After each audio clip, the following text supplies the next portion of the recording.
8월 21일 수요일 기도를 돕는 그 사랑 매일 묵상. 오늘은 시편 66편 6절에서 12절입니다.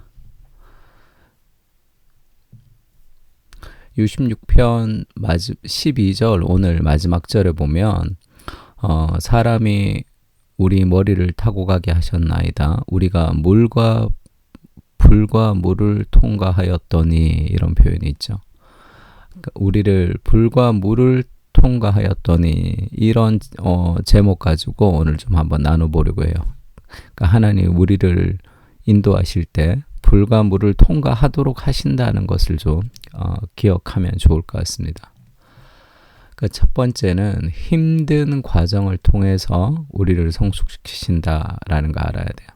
인생은 힘듭니다. 그러니까 스카페에게 얘기했던 것처럼 많은 그런 정신질환들이 왜 생기느냐 하면 인생이 힘들지 않다고 생각하기 때문에 왜 이렇게 힘들지 그렇게 생기는데 인생은 힘든 거죠. 왜냐하면 타락한 세상 속에 구조적으로 타락해 있는 왜곡되어 있는 세상 속에 우리가 살아가기 때문에 인생은 힘들지 않는 것이 아닙니다. 그러나 그것을 재건하며 살아가야 될 필요가 우리한테 있는 거죠. 그 어그러진 세상을 우리가 굽은 것을 곧게 펴면서 살아가야 되는 사명이 있기 때문에 인생은 힘든 거죠. 그러나 그 힘든 과정을 통해서 결국 하나님이 우리와 함께 하시고 힘든 것을 하나님이 없애주시진 않지만 힘든 과정 속에 함께 하심으로 우리를 더욱 성숙시키시는 것이 하나님의 뜻입니다. 하나님이 바다를 변하여 육지가 되게 하셨으므로 우리가 걸어서 강을 건너고 우리가 거기서 주로 말미암아 기뻐하였도다. 이것은 홍해가 갈라지는 사건을 얘기하는 거죠. 바다, 이렇게 험한 일이 결국은 이 육지가 되게 하셔서 하나님이 행하시는 그 일들을 찬양하게 한다. 그렇게 이야기합니다. 그가 그의 능력으로 영원히 다스리시며 그의 눈으로 나라들을 살피시나니 거역하는 자들은 교만하지 말지어다. 그 어려운 세력들을 하나님이 승리하게 하신다는. 만민들아 우리 하나님을 송축하며 그의 찬양 소리를 들리게 할지어다. 그 홍해가 갈라지는 사건도 그냥 편안하게 갈라지는 건 아니죠. 애굽에서 10가지 재앙을 통해서 그리고 애굽의 병사가 쫓아오는 그런 두려움과 어려움 속에서 그 상황 속에서 하나님이 우리를 건지시고 그 과정을 통해서 하나님 우리를 성장시키시는 분이시다. 그것을 이야기하고 있습니다. 그리고 9절부터는 그게 더 이제 선명하게 나오는데 그는 우리 영혼을 살려두시고 우리의 실족함을 허락하지 아니하시는 주시로다. 그러니까 우리의 실족함을 허락하지 않는다는 말이 뭡니까? 우리가 실족할 수 있는 상황이 너무 많다는 거죠. 힘들지만 어렵지만 그 하나님의 역사를 경험하지만 힘들지 않다는 것은 아니에요. 홍해가 갈라지고 애굽에서 출애굽하는 사건은 굉장히 힘든 사건입니다. 그러나 하나님이 우리의 실족함을 허락하지 아니하시고 우리를 붙들어 주신다. 사람이 감당할 시험 밖에는 너에게 당한 것이 없다는 것을 굳게 믿을 때 우리가 모든 것을 다 감당할 수 있습니다. 어렵지만 힘들지만 우리가 그것을 감당할 수 있는 힘이 거기서 나오는 거죠. 하나님이 우리의 실족함을 허락하지 아니하시는 분이시다. 그러니까 하나님이여 주께서 우리를 시험하시되 우리를 단련하시기를 은을 단련함 같이 하셨으며 하나님이 우리를 시험한다 이렇게 표현하죠.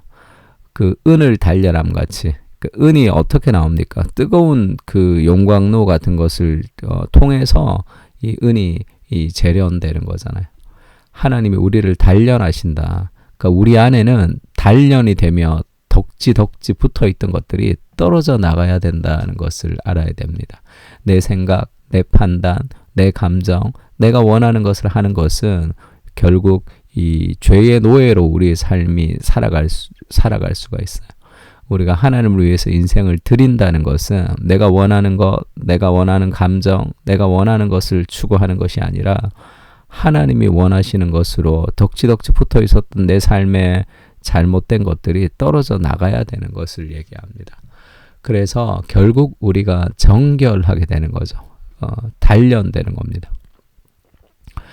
우리를 끌어 그물에 걸리게 하시며 어려운 짐을 우리 허리에 메어 두셨으며. 이 표현이 너무 이렇게 적나라하죠. 우리를 끌어서 그물에 걸리게 했다는 거예요. 그러니까 인생이 좀 어렵죠. 그리고 어려운 짐을 우리 허리에 메어 두었다. 하나님이 그 어려운 짐을 우리 허리에 메어 두었다 할 정도로 우리가 참 힘들고 그런 어려운 상황 속에 있습니다. 그러니까 잘 걸어갈 수가 없는 거죠. 그러니까 왜냐하면 은을 단련함 같이 하나님이 우리를 단련하시는 과정입니다. 근데 이런 과정은 내가 힘들어 하는데 하나님이 나를 훈련시키려고 막 그렇게 억지로 하는 훈련 교관 같은 그런 느낌으로 이런 구절을 봐서는 안 돼요. 이 모든 이 단련 속에는 구조적으로 타락한 세상이 우리에게 주는 어려움이 있고 내 삶의 연약함과 죄로 인해서 생기는 어려움이 다 포함되어 있습니다.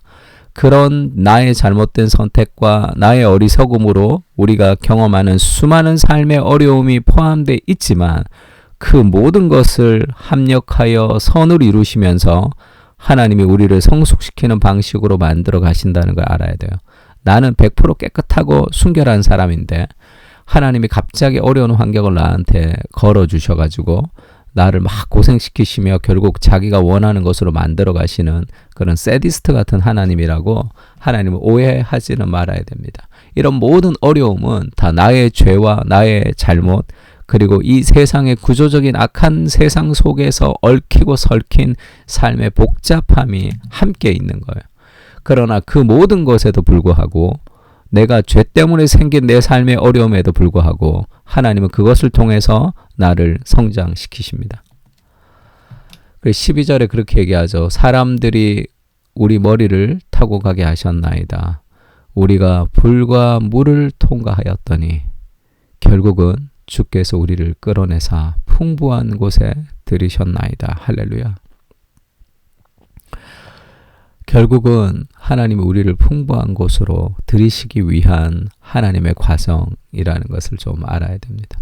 그래서 우리가 인생이 힘들 때 하나님이 왜 이렇게 나를 힘들게 하시냐, 뭐 자기가 나 깨끗하게 하려고 이러신다, 이런 쓸데없는 그런 잘못된 부정적인 그런 해석이 아니라 결국은 내가 하나님께서 풍부한 곳으로 우리를 인도하시는 분이시다라는 삶의 확신을 가지셔야 되는 거예요.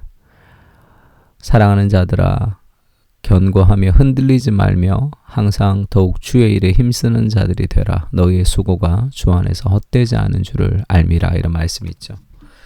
결국은 우리는 풍부한 곳으로 들어가게 될 것이다. 하나님이 그거를 원하시는 겁니다. 그 모든 상황과 환경과 어려움 속에서 하나님은 우리를 거룩하게 하시는 분이십니다. 직장이 힘들고 육아가 힘들고 삶이 힘들고 여러 가지 교회 생활, 학교 생활, 여러 가지 내 삶의 무거운 짐으로 다가올 때가 많습니다.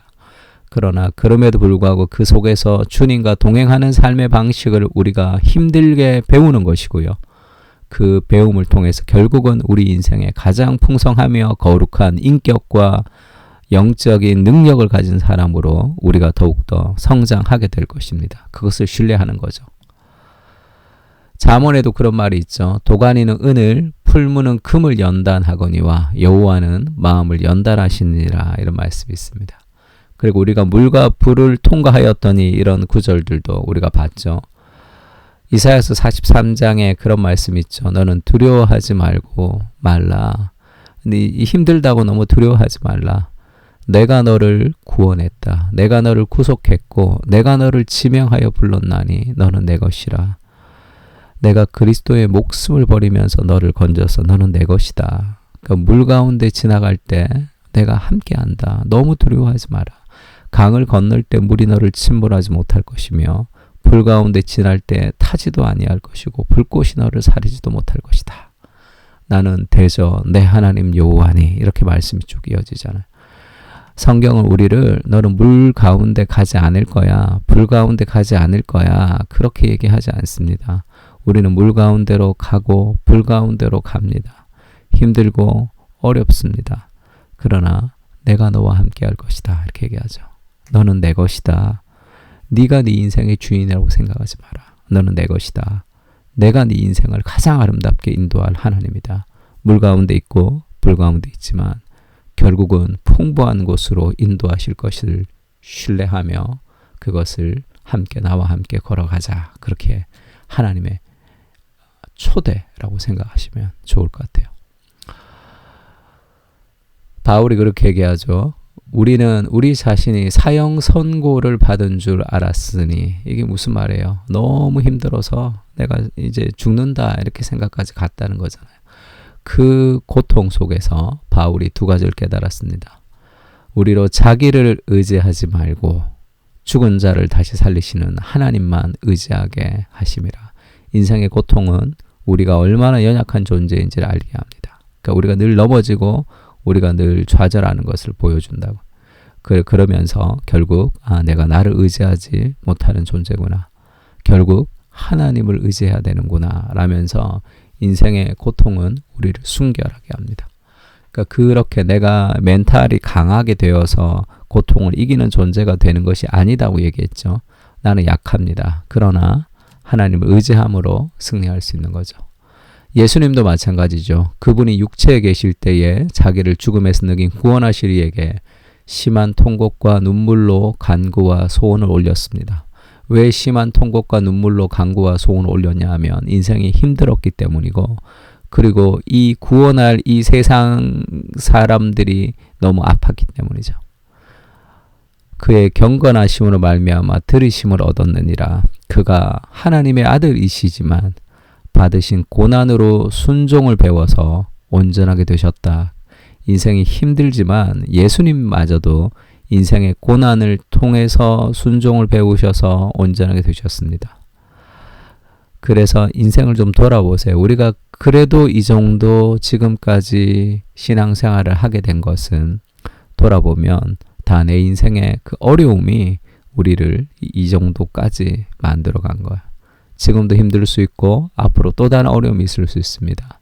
그러나 그리스도께서 우리를 가장 안전한 곳으로 인도하시는 그런 분이신 것을 신뢰하며 또 기도하면 좋을 것 같습니다.